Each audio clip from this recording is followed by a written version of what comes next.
ছেলের বিয়ের সময় বাপ বলছে, আপনি নয় মানে বাপ বলছে আর কি, বাপ বলছে, আমার ছেলে বলে বলছি না, ছেলে একখানা ব্রিলিয়ান ছেলে, এরম ছেলে হয় না ভাই, যেমনি শিক্ষিত তেমনি ভদ্র তেমনি নম্র, পাড়ার সবার সাথে মেশে, শুধু আমার ছেলে বলে বলি নাই, সত্যি ভালো ছেলে, এরকম বলে বুঝিয়ে সুঝিয়ে বিয়েটা দিয়ে দিয়েছে।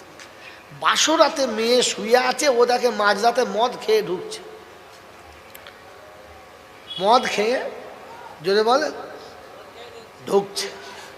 ওই বাবাজিরা, আমার আল্লাহওয়ালা ভাইরা, জ্ঞানীজনরা, সুধী মানুষেরা, মেয়েটা কাঁদছে, বলছে আব্বা কার সাথে বিয়ে দিলি তুই, প্রথম রাতে মদ খেয়ে ঢুকছে। ও শ্বশুর বলছে মা কাউকে বলিস না, স্বামীর দোষ কারো কাছে বলতে নেই। এ শালা কে রে, এর নাম কি?